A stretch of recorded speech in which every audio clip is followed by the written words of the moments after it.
না হলে এই যে সিয়ামের অনেক হিকমা রয়েছে, তার মধ্যে একটা হচ্ছে আত্মশুদ্ধি, নিজের পবিত্র করা, নিজেকে সংশোধন করার বড় একটি মাধ্যম হচ্ছে কিন্তু সিয়াম। এই সিয়ামটা এমনিতে আল্লাহ সুবহানাহু ওয়া তাআলা ফরজ করেননি, তার একটা হিকমা রয়েছে। তার মধ্যে অন্যতম হচ্ছে যে তাহলে নিজের আত্মাকে পরিশুদ্ধ করা, নিজের যে গুনাহ খাতার পাহাড় হয়ে গেছে, যে কন্টিনিউ একটা পাপ হচ্ছে, এটাকে স্টপ করার জন্য একটা মাস। আমরা কিছুক্ষণ পরে এগুলো আলোচনা করব, কোন কাজ থেকে আমরা বিরত থাকবো সেগুলো আমাদের চলে আসবে ইনশাআল্লাহ।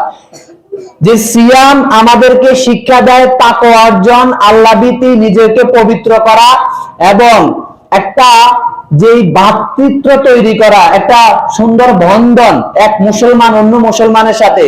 শুধু সিয়ামের মধ্যে আপনি দেখবেন যে এক অন্যকে ডাকাডাকি করছে, কত সুন্দরভাবে তাকে সাহারির সময় ডাকছে, ইফতারি করাচ্ছে, তার খোঁজ খবর নিচ্ছে, সালাতের জন্য ডাকছে, এটা অন্য সময় আপনি পাবেন না। তাহলে এটা আমাদের ভ্রাতৃত্বকে মজবুত করে, ঐক্য তৈরি করে কিন্তু সিয়ামের মাস, এই রমাদান মাসটা। এর মধ্যে অনেক হিকমা রয়েছে। আপনি যখন কষ্ট পাচ্ছেন ক্ষুধার তাড়নাতে, তখন আপনাকে এটা উপলব্ধি করা যে গরিব দুঃখী এরকম কিন্তু তারা কষ্টটা পায়।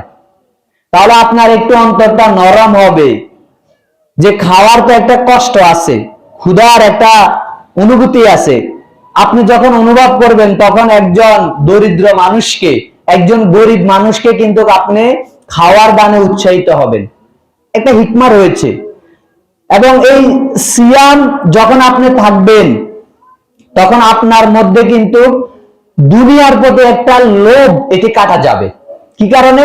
কারণ এই যে যখন আপনি খাওয়ার দাওয়ার প্রতি এত উৎসাহিত হচ্ছেন না, আপনার আত্মা পরিশুদ্ধ হবে, তখন যে কোনো একটা খাওয়ার পেলে আপনি বলবেন যে আলহামদুলিল্লাহ, একটা খাওয়ার হলে তো হয়।